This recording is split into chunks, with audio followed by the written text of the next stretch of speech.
नमस्कार दोस्तों, मैं सुषमा साव हिंदी के यूट्यूब चैनल हिंदी वर्ल्ड में आप लोगों का एक बार फिर स्वागत करती हूँ।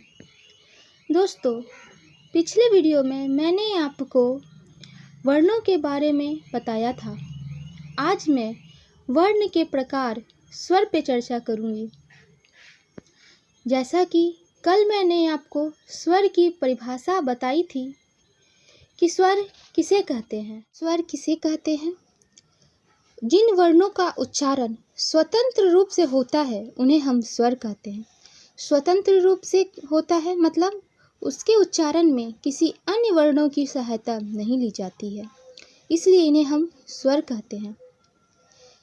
इससे आगे आज मैं चर्चा करूंगी, पर मैं दोस्तों से कहना चाहती हूँ, अगर उनको मेरा वीडियो पसंद आ रहा है और उनको थोड़ी भी मदद मिल रही है तो मेरे चैनल को सब्सक्राइब कर ले और अपने दोस्तों को भी इसे शेयर कर दे। और मेरे पढ़ाने का तरीका अगर उन्हें पसंद आ रहा है तो मेरे चैनल को लाइक करना बिल्कुल ना भूलें। दोस्त आ रहे हैं, वीडियो देख रहे हैं और चले जा रहे हैं, ना तो लाइक कर रहे हैं, ना सब्सक्राइब कर रहे हैं, ना शेयर कर रहे हैं। ऐसे मुझे सपोर्ट नहीं मिलेगा।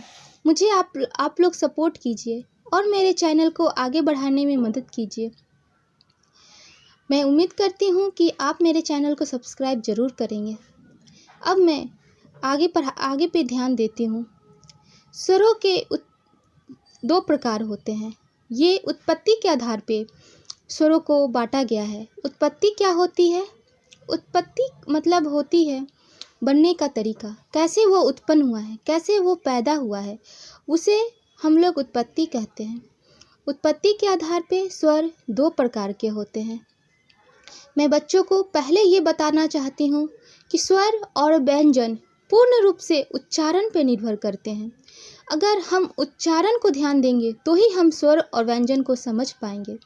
इसलिए जब मैं आपको जो उच्चारण बोलूँ आप उसे वैसा उच्चारण करें तो आप पूरी ज़िंदगी इसे कभी ना भूलेंगे और इसे और अच्छे से समझेंगे।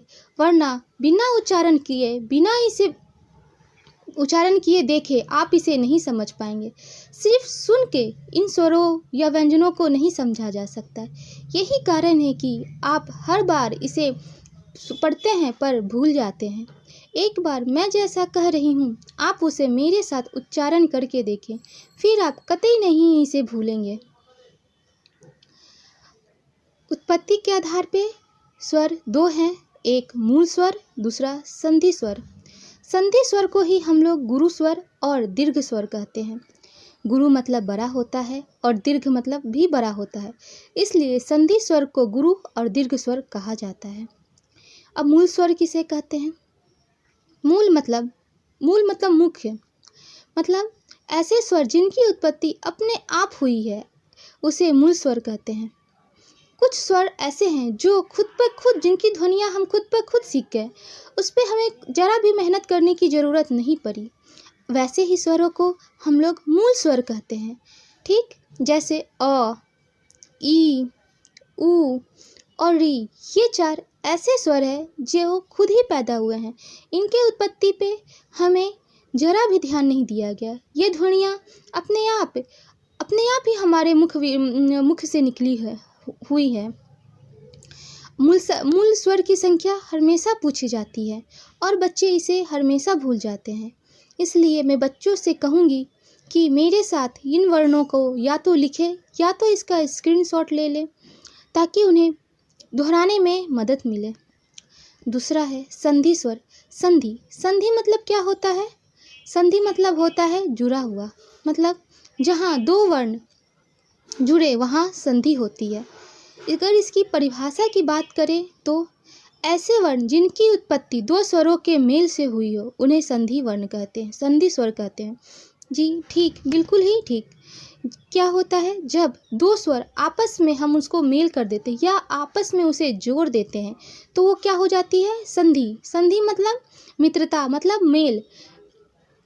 तो ऐसे स्वरों को हम लोग क्या कहते हैं? संधि स्वर। जैसे आ, आप ध्यान देंगे कि आ में थोड़ा सा अ दो बार आया है, और यहाँ अ का अ से मेल हुआ है तो क्या बन गया है आ, ई में क्या हुआ है, ई में ई से मेल हुआ है तो ये क्या हो गया है, ई हो गया है।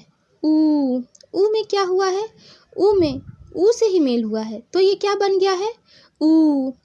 अच्छा बच्चों, आप आगे संधि विच्छेद जरूर पढ़ेंगे। अगर आप इन चीज़ों को ध्यान से देखें, ध्यान से पढ़ें, ध्यान से समझें तो आपको संधि विच्छेद में जरा भी दिक्कत ना होगी। मगर अगर आप स्वरों और व्यंजनों को अच्छे से न समझेंगे तो आगे संधि विच्छेद में आप लोगों को बहुत ही कठिनाई होगी।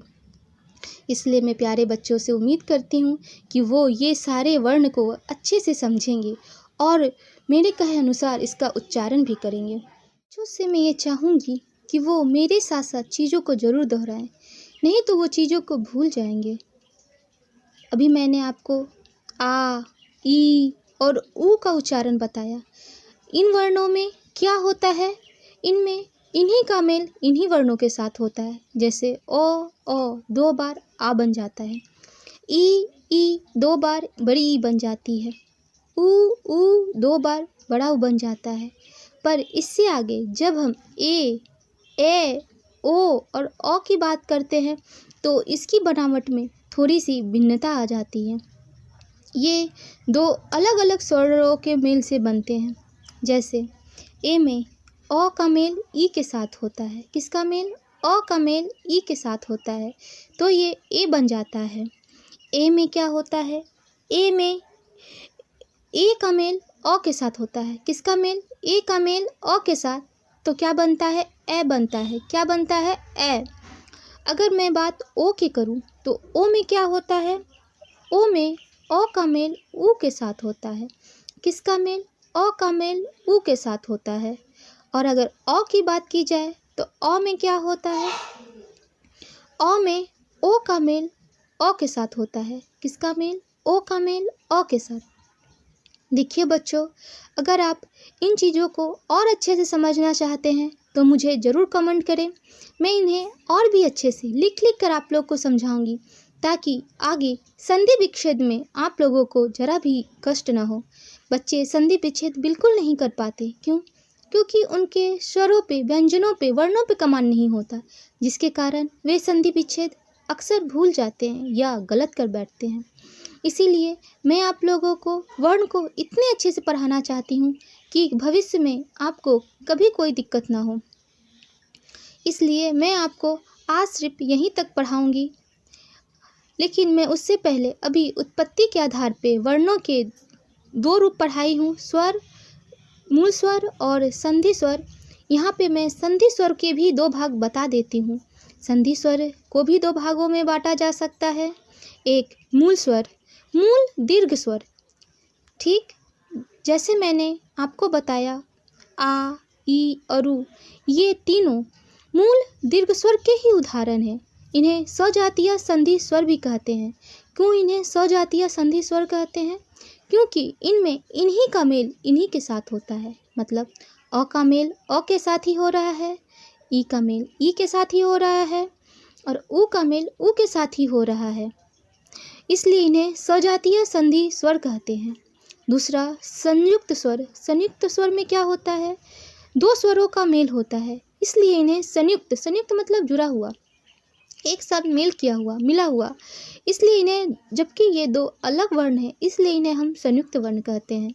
मुझे उम्मीद है कि मेरी बातें आपको समझ में आई होगी और मेरी बनाए वीडियो से आप जरूर कृतज्ञ हो रहे होंगे। इसलिए मैं आपसे दिल से अनुरोध करती हूँ कि मेरे वीडियो को बहुत लाइक करें, इसे ज़्यादा से ज़्यादा तक शेयर करें ताकि और भी बच्चे मेरे द्वारा हिंदी को एक बार फिर नए सिरे से सीख पाएँ। इसी उम्मीद के साथ मैं सुषमा साव आज आप लोग को यहीं पे बाय कहती हूँ। धन्यवाद।